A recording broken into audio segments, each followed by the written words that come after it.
an internationally recognized nursing leader. As the founder of the nurse practitioner profession, Dr. Loretta Ford has transformed nursing and made healthcare more accessible to millions. I think that deserves a round of applause again. You're so good. Thank you. Dr. Ford is the author of more than 100 publications and has served as consultant and lecturer to multiple organizations and universities. That's enough. That's enough. I guess if she's yelling at me, I should not continue reading. But can I just say this one thing? Okay. She holds many honorary doctorate degrees and is the recipient of numerous awards, including the Gustav Leinard Medal from the Institute of Medicine, the Living Legend Award from the American Academy of Nursing, and she was inducted into the National Women's Hall of Fame. Help me welcome Dr. Margaret Fitzgerald and Dr. Loretta Ford in conversation in our keynote session, Our Passion and Profession. Thank you very much. Thank you.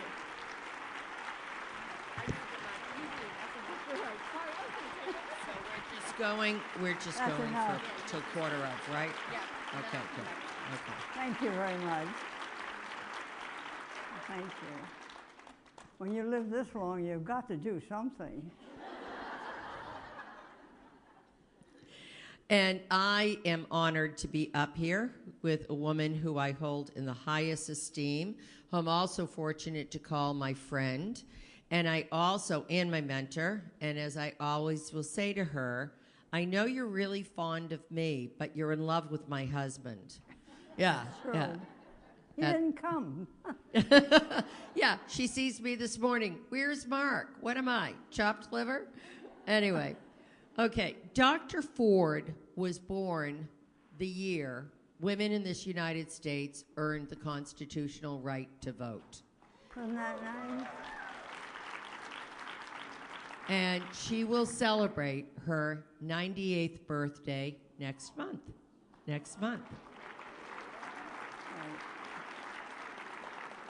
We're trying to get the slides up here. I've got a few slides here. She graduated from high school at age 16. Am I correct on that? Yes. And then you went to work for a while. I went as a nurse's aide. You worked as a nurse's A nurse's aide. I couldn't get into nursing school, and I didn't have any money to go to college, so I worked as a nurse's aide, and I read all the students' books while I was, working as a nurse's aide. Now, don't you think the people at that nursing school have a little egg on their face right now for not having you get in? There. So Well- are you telling us that you were rejected from nursing school when you first applied? Well, I never really got caught, but I was threatened several times. And she's a New Jersey native. So then the answer to my first question is, why didn't you immediately go to nursing schools? Because you needed to put a little money in the bank, a feeling that many of us understand. And why was it you decided to become a nurse? Well, actually, I wanted to be a teacher. That was my goal. So I'd hoped to gain enough money to pay for college, which wasn't a great deal then, but it was a great deal to me. So I really entered nursing school just from being a nurse's aide in the same hospital that I had worked. So that was the best thing I could do. Well, the only thing I could. Well, there was always the convent, or the secretary, or nursing, or teaching. Those were the four options when I was 100 years ago, when I was... Well, it wasn't 100 years ago, but it was like 80 years ago. 80 years ago. Well, all right, 80. Rub it in, right? So here is a picture of our foundress, circa 1944. She was a nurse. It served at several military bases during World War II before returning for both her bachelor's and her master's degree at University of Colorado.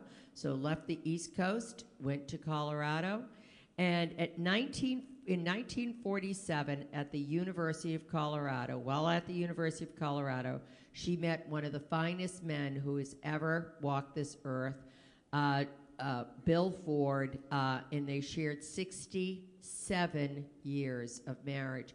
And this is the month that Bill passed in. It was 4 years ago, wasn't it? 4 years ago. Yep. Now, I have to tell you we all hold Dr. Ford in great regard, of course. But there's a mark of a fine person, and the fine person is the one who does good things when no one's watching. And 4 years ago, a little bit like October 4 years ago, when I knew Bill was so ill, I was in Florida speaking at a meeting, and I said, well, if I carve out some time, I'm going to get to come by and say hi and give you a hug, because I knew Bill wasn't doing well. But I had a big project to work on, so I hired a car service to take me.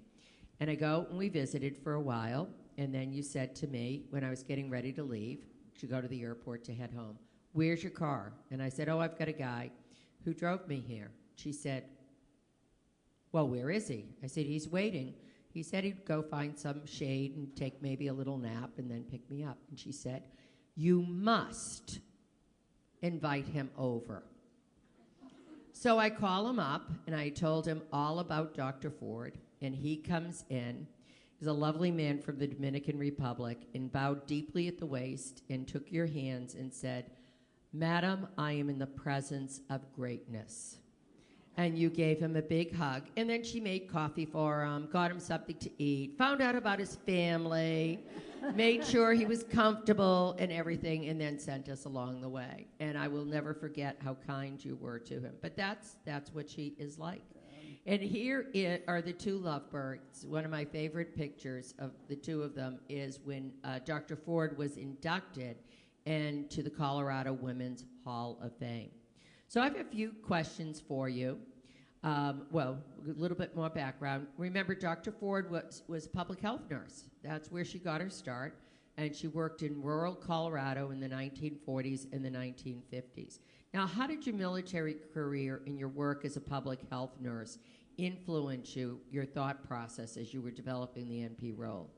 Well, I think in the military, the relationships between the professions grew more in an aspect of teamwork.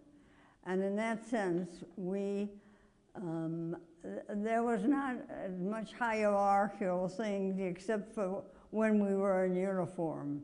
Get us out of uniform, and we were, of course, not that situation. I shouldn't say it that way, I guess. That didn't sound right coming out. Anyway, because I spent a number of years in Miami, in the military, we were out of uniform a lot on the beach, of course, giving this airmen exercises. But anyway, but this whole idea of team and working together was, I think, developed in the team. Of course, we danced our ways through the war sometimes, too, so that helped. Mm-hmm. And it just, in a way, you did what had to be done for the good of the soldier or the airman or what. I was in the Air Force, so we had airmen. But it wasn't, we didn't have the kind of strict relationship in the health services in the military. I think otherwise in the military there might have been a lot more division because of ranks, but in the health service I never found it that way. And of course the Air Force was a little more swagger-like than the other services, so there was a little more laxity in it. So, but I wouldn't say that the Air Force essentially drove the development of the nurse practitioner alone, because even though we had a lot more independence than we usually did in nursing. What drove the nurse practitioner was really through the public health nursing in a rural area that I had accomplished in terms of the rural Colorado, the district, my district in Colorado was partly rural, or mostly rural actually. So that's really what influenced it. There's a great quote from you from January 2007. We cannot run and ask permission each time we want to do something new. Well, I was a lone ranger. There was nobody else around. I was a sanitarian. I was the nursing home inspector. I was the school nurse. I was the communicable disease nurse. So I was it. When anything happened in the health, or you had some outbreaks or some even threats, and call the nurse. And so I was it. And if I couldn't handle it, I can remember one time I called the state vet because we had good services at the state health department level, but that was in Denver compared to the rural areas. And so I couldn't locate the source of an infant having a positive PPD for tuberculosis. And so I thought, in my epidemiological investigation, which I was the epidemiologist also, I asked, I called for the state veterinarian. I called the state veterinarian. And I said, could the dog be a source of this tuberculosis in this young child? And he said, oh yes. I said, well, how can I determine that? He said, oh, you can give him a skin, test like PPD like you do the kids. Well, the dog was a German Shepherd. And when he stood up, he was taller than I was. And here I am trying to get him to, he puts his feet over here on my shoulders, and I'm trying to get the needle in under his, well, I did, and he didn't bite me, but he wasn't the source. I was really disappointed.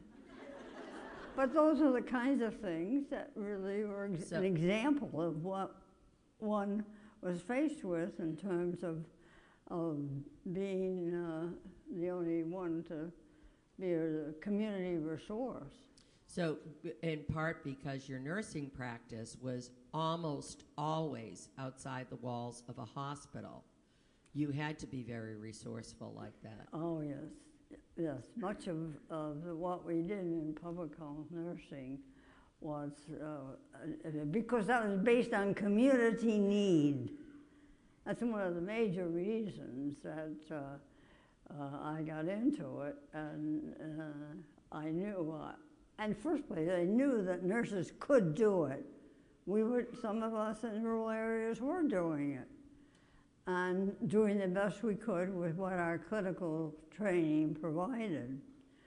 So that gave me a lot of courage to find out whether or not we could really do it. But the other thing was that the profession was saying we need advanced nursing, critical specialist type nurses, and we're going to not give up, but we were going to, at the graduate level, provide for nurses with clinical preparation beyond what the baccalaureate provided, and we will be known for those in different specialties.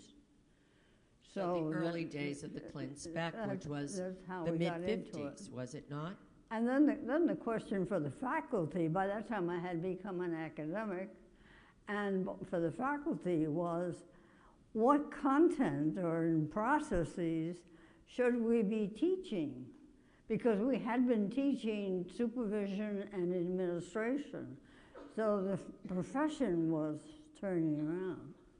So in 1965, interestingly, Drs. Eugene Steed and Dr. Loretta Ford, and Dr. Steed was the founder of the PA profession, and Dr. Loretta Ford, and you know what? I must say these words, Dr. Henry Silver, your co-founder, who's a pediatrician, who you always give great credit to.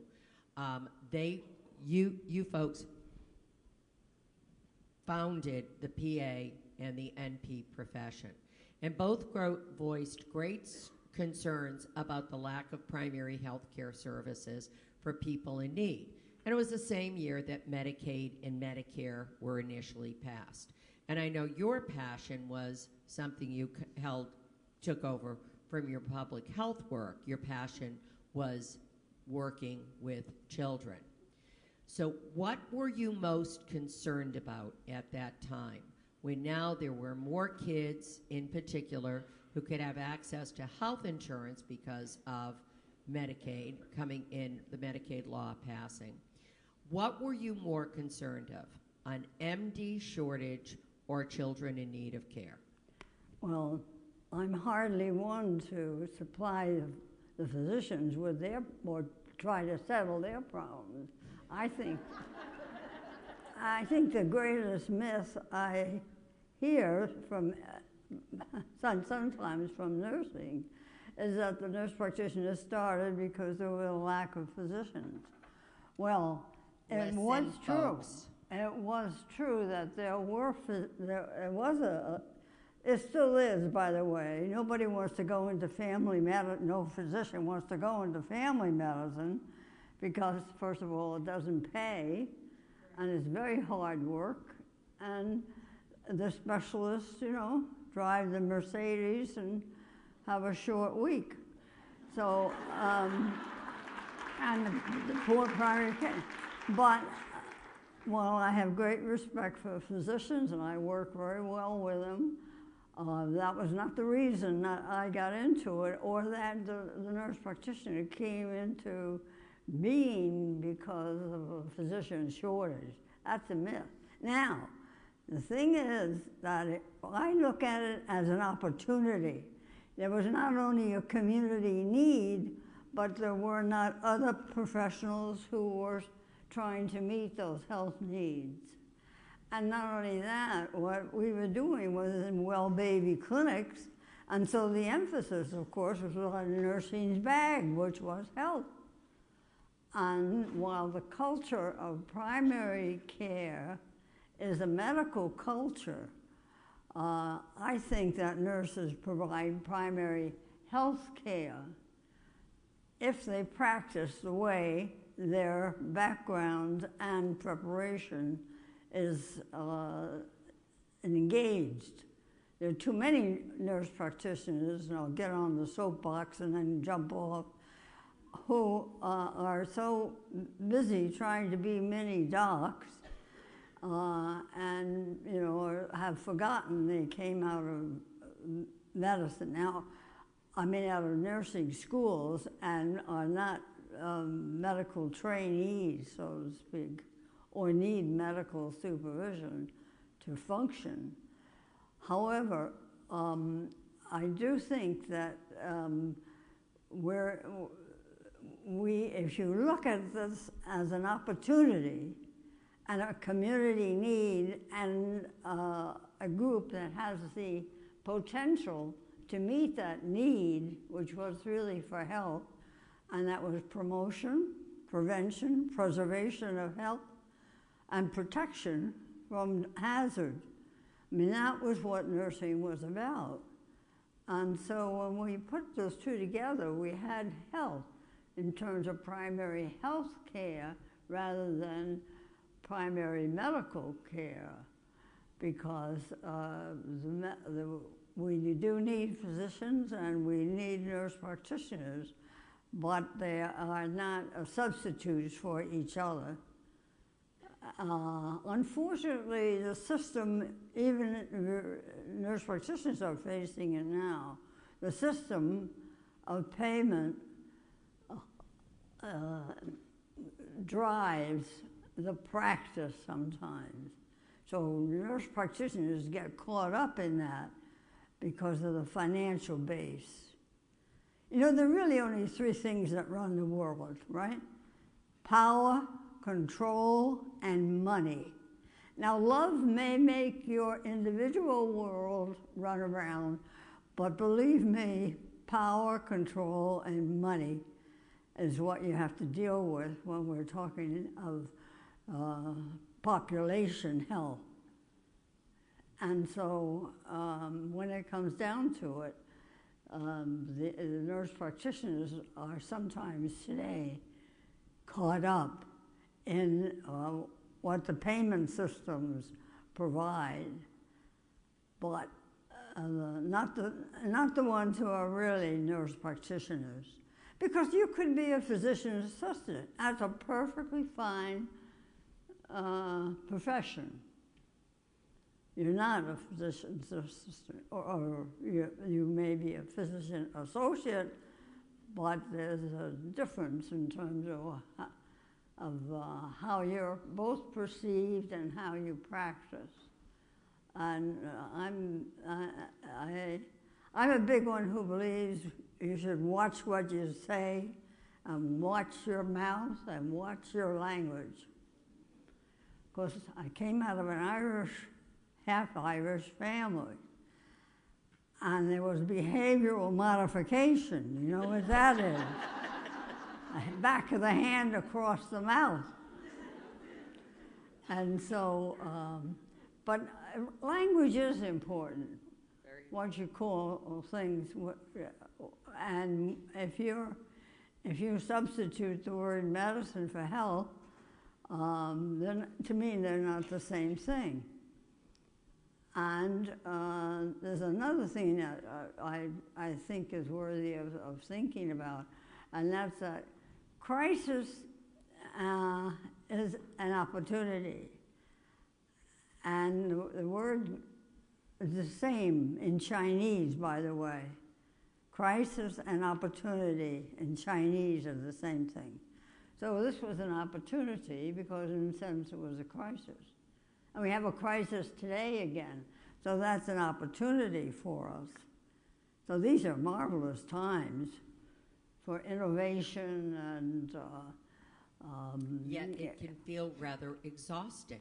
Yes. Because it's like we're always operating in that situation of crisis quite often in healthcare. It seems like it, doesn't it? Now, something you said in 2009 was if we have a healthy population, then we'll have the opportunity to help the rest of the world. What do you think in 2018 about those words that you said about almost 10 years ago? Well, I think that we haven't looked at our human population as capital. This is a very important concept in that, because while you think about coal and wood and other things, oil as things to invest in, those resources are finite. When the oil is gone, it's gone. Of course, Saudi Arabia will take care of it then, that's good. But those finite resources are not the best ones to invest in. Because if you invest in human capital, you've got a renewable source, you've got an innovative source. You know, oil by itself is not going to innovate anything.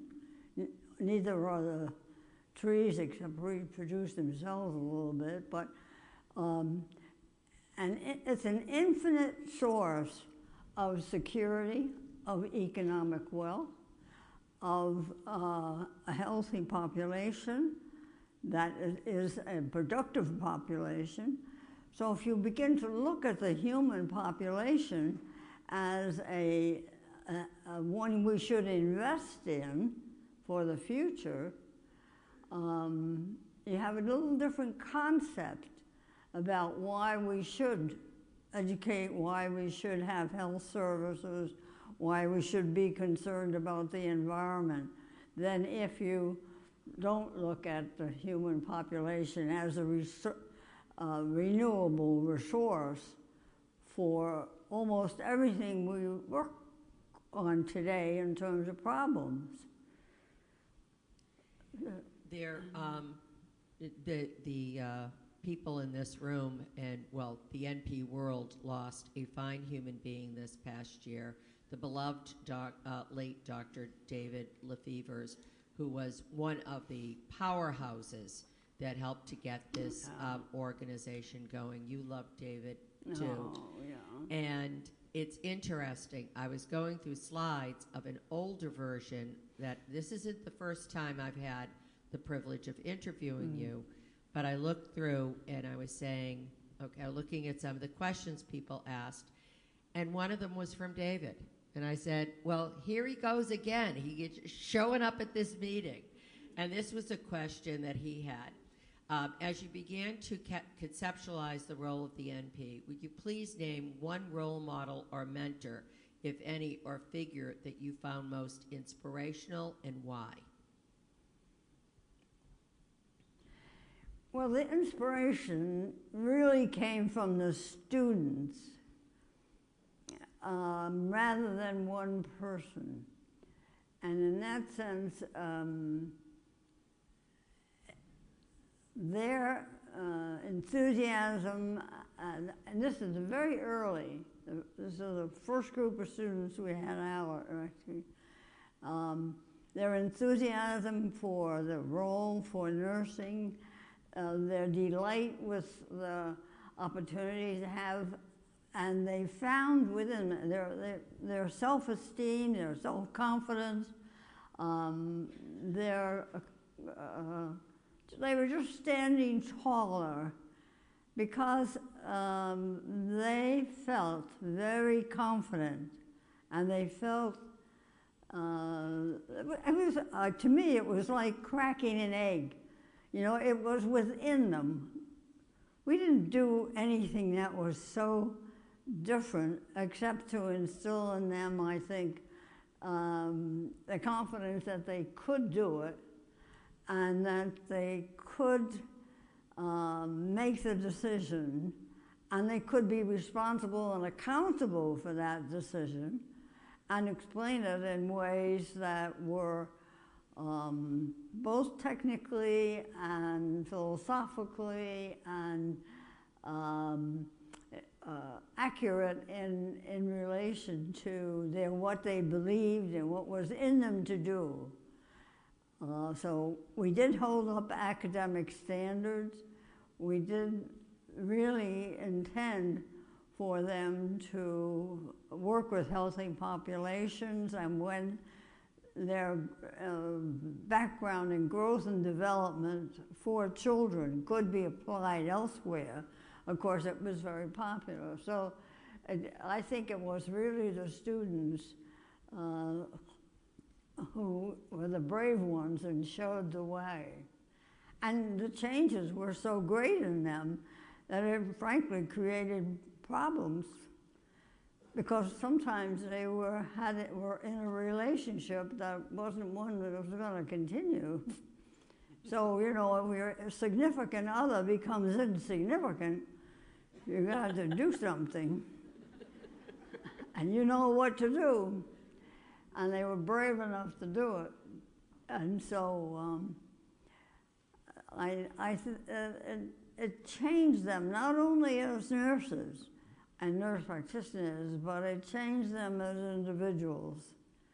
And that kind of change for the better, and for the better of patients too. And of course the patients were very enthusiastic too, very early. Now, as the mother of the nurse practitioners, did you ever think you'd have this many children? And have we made you proud? No. My reproductive rate was not anticipated. And I don't know how I got that many. But I guess I'm pretty proud of them too, and I'm proud that around the world, in 50 countries or more, there are nurse practitioners that are being prepared by educational institutions. But I frankly didn't expect it, and I didn't expect it to be spread so quickly. And I didn't expect some of the early naysayers to come around, frankly, because it seemed like a long time to me, but it took a good decade for other schools to begin to, because I practically got thrown out of Colorado. I mean, there was no support there left. But once again, a leader in nursing, continuing education there kept it going. And out of that developed the school nurse and then the women's health nurse, and so it just kept growing. But the one field that I had the most difficulty with in terms of getting nurses interested in was geriatrics. And I thought that nurse practitioner in geriatrics was really the one that we should, if we had to go next, we should go from kids to geriatrics. And I was not a geriatric at the time. And now I'm a relic. I look forward to being an archaeological dig one day. I'm going to be cremated, so it's not going to be very. Another one of your quotes, I decided that my mission was to care for and about people in a compassionate and caring way. How do you see the NPs carrying on that mission?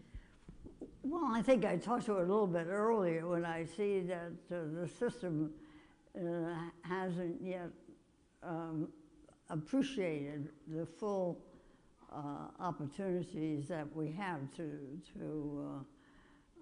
or the strength that we could bring to it. I do think that it will be the nurse practitioners. If we ever change from a culture of illness and treatment to a culture of health, I do think the nurse practitioners will be the leaders, because they're the ones that are best, I think, prepared of all the people. Now, I think also that many professions add to our total development. You do a lot with pharmaceuticals. Certainly the pharmacies, the clinical pharmacists are very valuable. Also, I think we will do it in developing new partners. I think we spent many years trying to appease medicine and try to work with them to make a difference at the organizational levels and all that sort of thing. I think that we would be better off to look for new partners to do what we want. We should be working with bioengineers, and we should be working with microbiologists, and they're not all in medicine. Maybe there are some physicists that we should be working with in terms of our projects and research, so that we're not constantly trying to stay with one part. If we're talking about teams, well, your team might look very different from the other team, depending on what the population you're trying to serve needs. And I think population health needs are going to drive some of the culture that we have now. And I think when you look at what's happening technologically in terms of practice, that will be more, we have a lot to offer, I think, in innovation and introduction of new ideas and kind of a different way to think about health care and how we might deliver it. There are increasing numbers of nurse practitioners, particularly in PhD programs, that are in postdoc work that are doing collaborations like that. It's very exciting. And the biotech industry is very interested in talking to us. Very interesting. And I think it's about time that we really began to think of nurses as inventors. I mean, and sometimes ideas, people have ideas and they never take any action on it. And pretty soon somebody picks it up and patents it and goes on their way. And the originator of the idea gets lost in the process because they didn't really move toward the ideas. It's not easy to bring about change.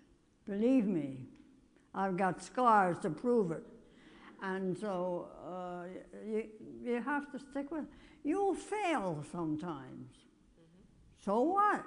You learn something from it, and what you learned is very valuable. And sometimes you learn things that take you on to the next mistake, maybe, but that's all right. Keep moving. Keep moving. Interesting. Then the next quote I have from you. I've always held Nightingale up as one who didn't accept the status quo, one who was willing to take risks with her life and reputation in the interest of patients. You certainly have done that. Yeah. But I think you really have to, don't worry about yourself so much.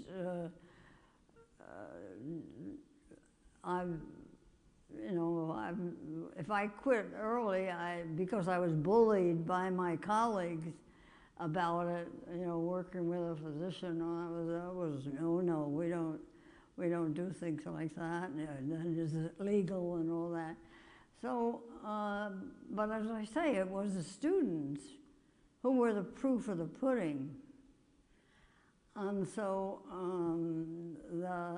and Nightingale, now she did it through political means, but she talked about the environment a long time ago in terms of... When germ theory wasn't accepted, when people didn't even understand what bacterial infection was. Right. So pretty amazing. Well, you know what? You and I, right now, are standing between these people and a glass of wine. I can't wait.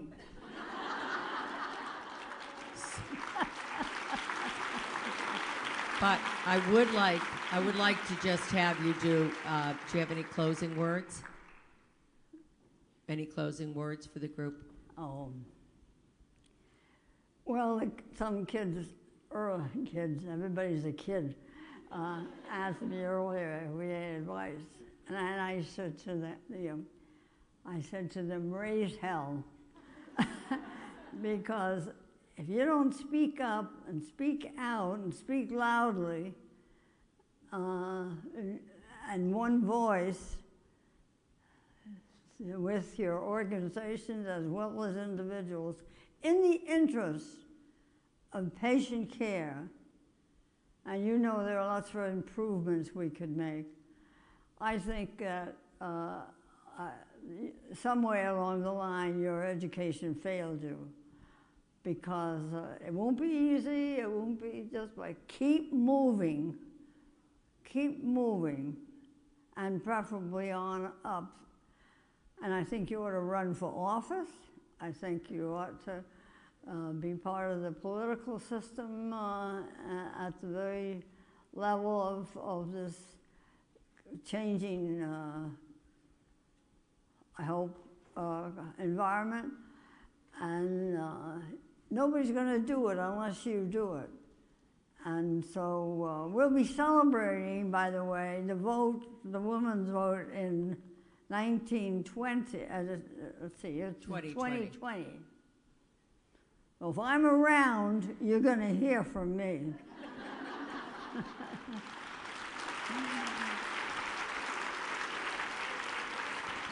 I say we give a warm thank you. The vision continues. She put a challenge before us.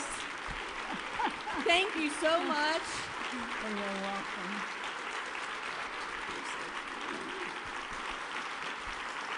Thank you. Thank Kay. Thank you.